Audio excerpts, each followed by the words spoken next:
Менің арнама қолдау көрсетіп, видеома лайк басып, комментарий қалдырып, достарыңызбен бөлісе отырыңыздар. Мен бүгін сіздерден бала кезімізде жасайтын осындай бір вафлидің рецептісімен бөліскім келеді.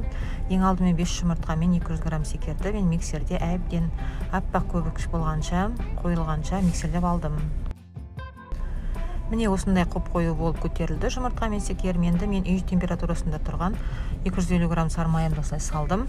Және қайтадан майым әбден еріп араласқанша миксерледім.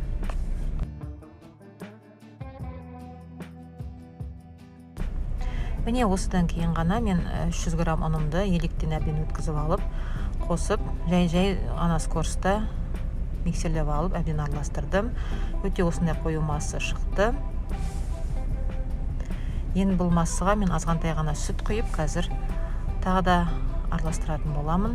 Міне 50 грамм сүт жеткілікті. Осылай құйып араластырып алдым. Міне мен шыққан қамырымды қазір бір ыдысқа салып 15-20 минутқа тындырып қоямын.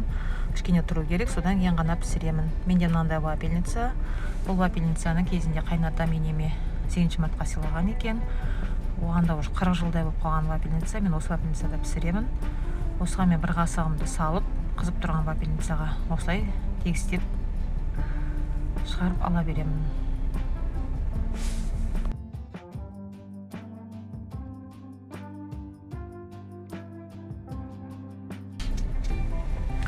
Енді қазір мен вафельницам пісіп жатқанда кремді соға беремін. Менде осындай май болды.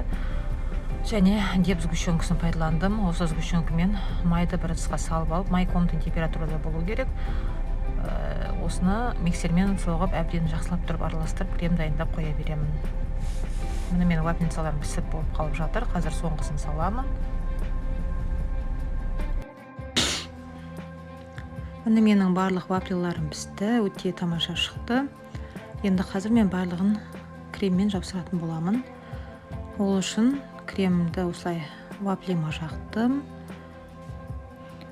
5 слойдан жасадым, яғни 5 вафлидан мен осылай шағындау топтар жасап шықтым. Міне осындай болады. Қазір крем осылай тұрғаннан кейін сіңіп, дәмді болатын болады. Осылайынша мен барлық вафлиларымды креммен жапсырып шықтым.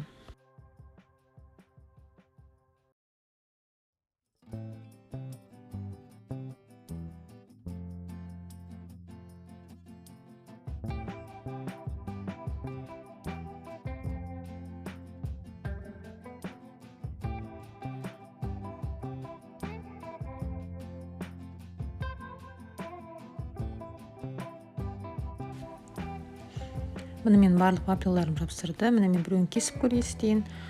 Өте жақсы, дәмді, кремдердің бәрі сіңді. Шаймен өте керемет кететін, дәмді болды.